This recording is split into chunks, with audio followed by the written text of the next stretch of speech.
Good evening and welcome to Prime Business with me, Winston Taki, and now to our first business story. The Africa Center for Energy Policy is asking government to reverse current directive to exploration firm Eni on unitizing its oil fields with that of Springfield.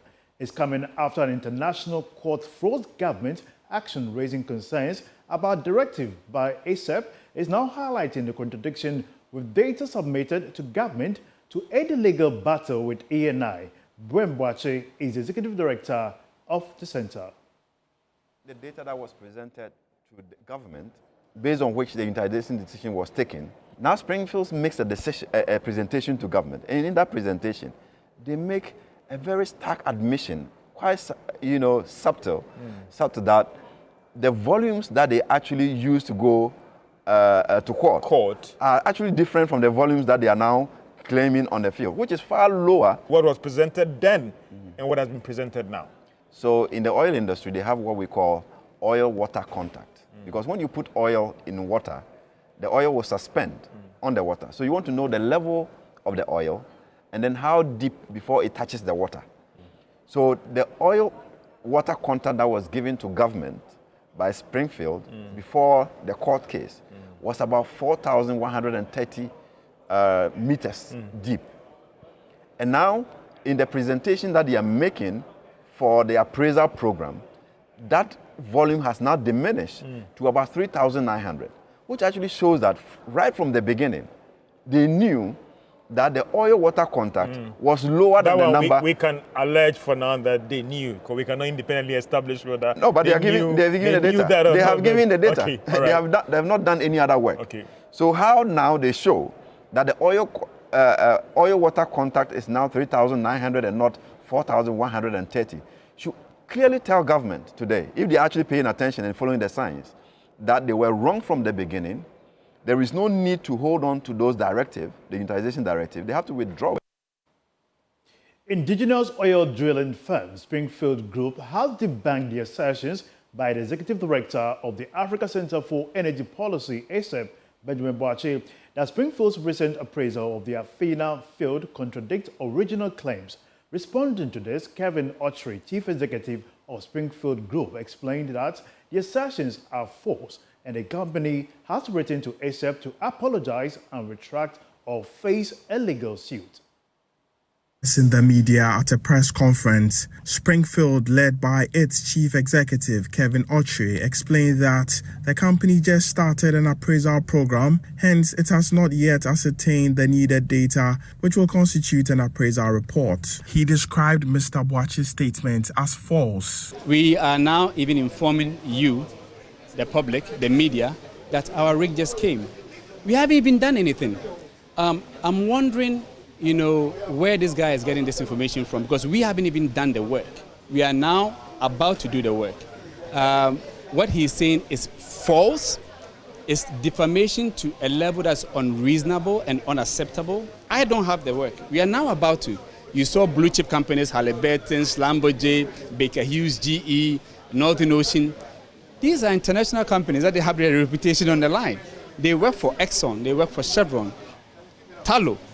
Even Eni, they work for them. He announced that he has directed his lawyers to write to Ben Boache to retract and apologize or face a lawsuit.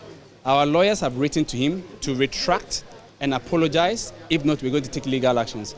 They are just lies, but you have to understand, some people just enjoy these lies for whatever reason. On proceeding with the appraisal drilling, Mr. Autry revealed that the Deep Sea Bolster, the mobile offshore drilling rig, has arrived in the country to commence drilling.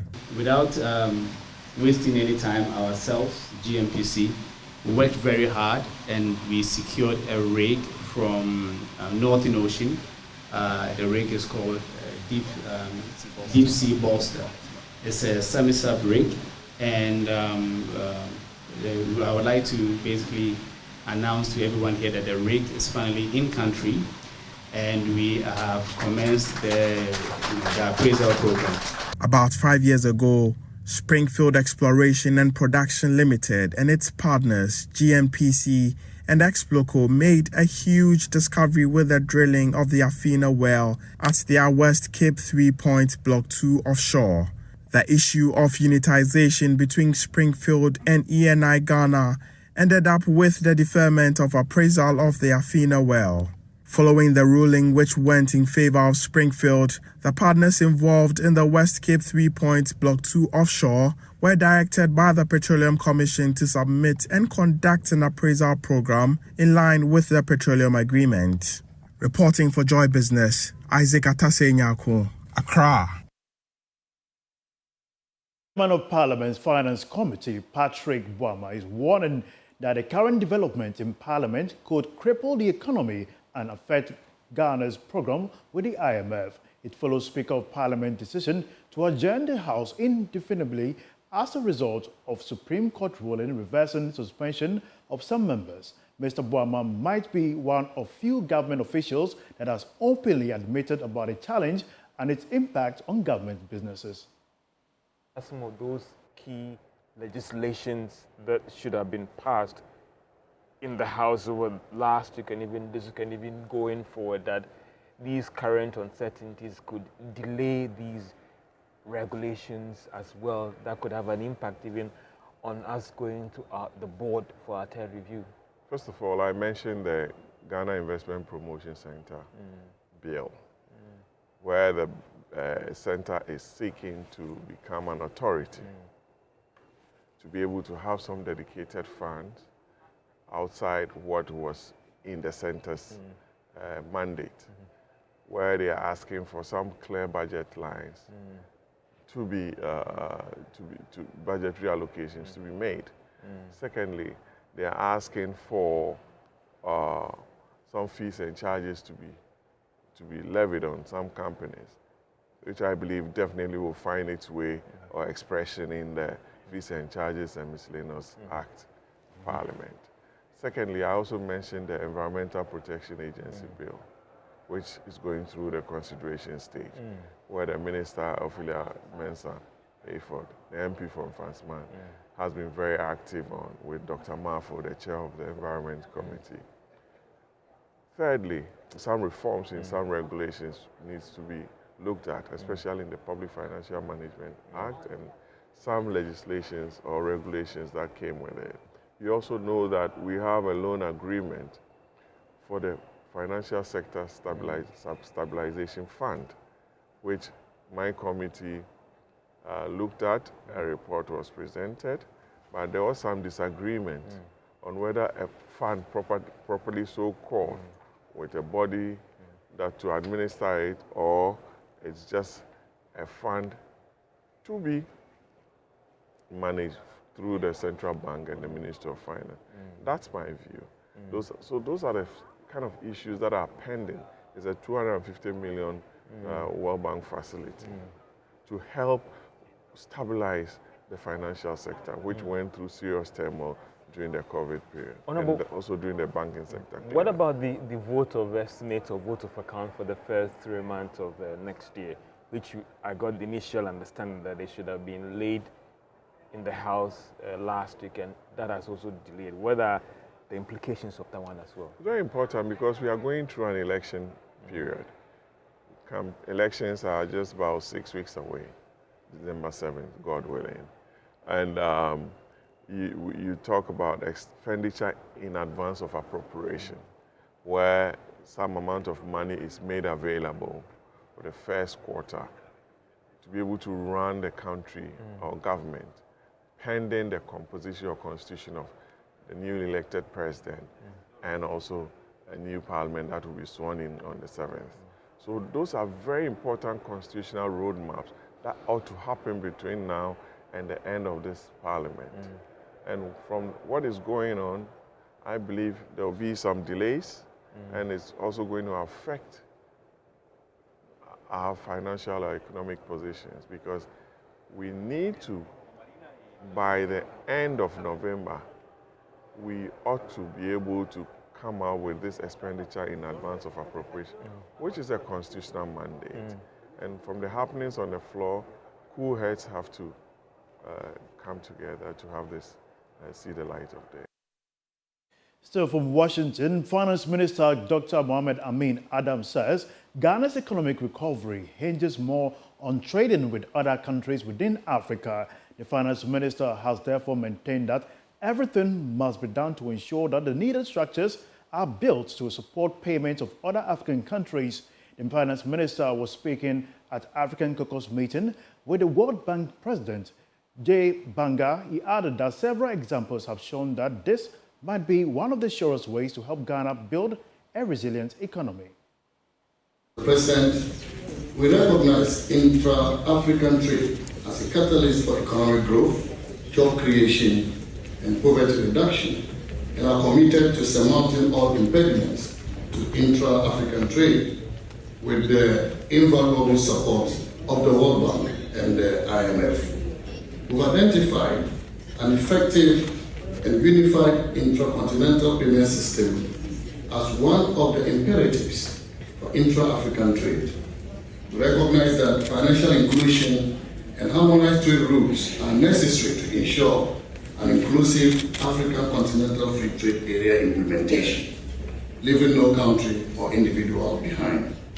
Mr. President, in alignment with the African Union's efforts to enhance payment systems integration across the continent through initiatives like the Pan-African Payment and Settlement System, PAPAS, an inclusive instant payment system, we African governors of the World Bank Group call for a scale-up of innovative investments in quality ICT infrastructure, including blockchain technology, artificial intelligence, digital information grid, digital technology literacy, and digital financial platforms to enable universal access to digital financial services for all Africans.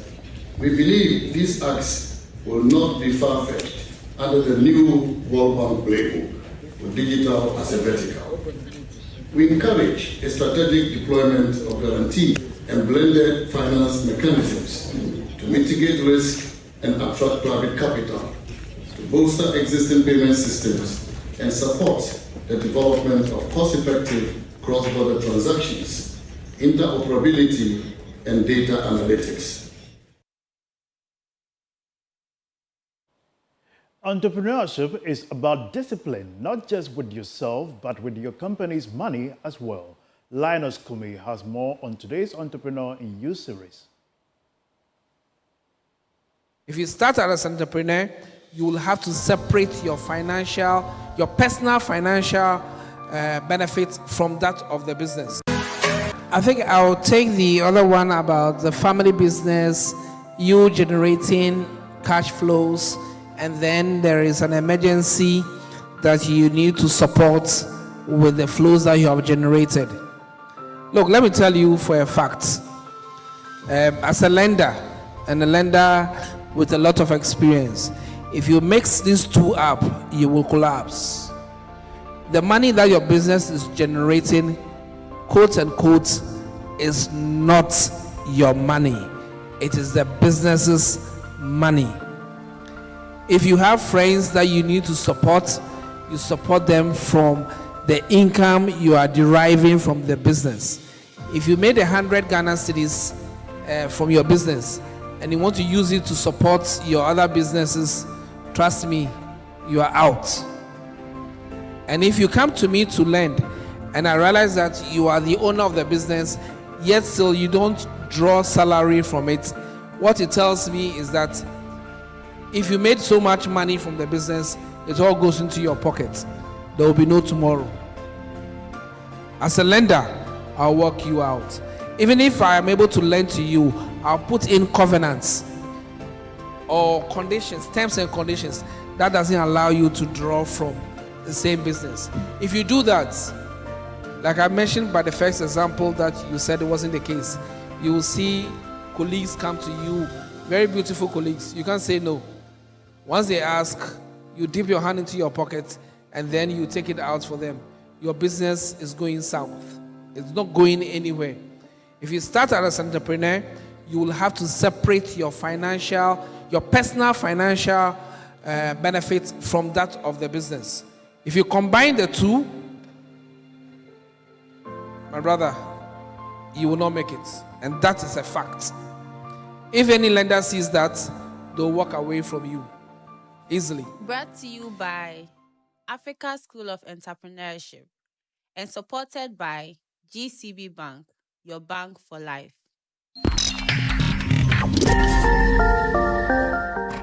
That's all for business here on Prime Business. My name is Winston Taki. Coming up next is Prime Sports.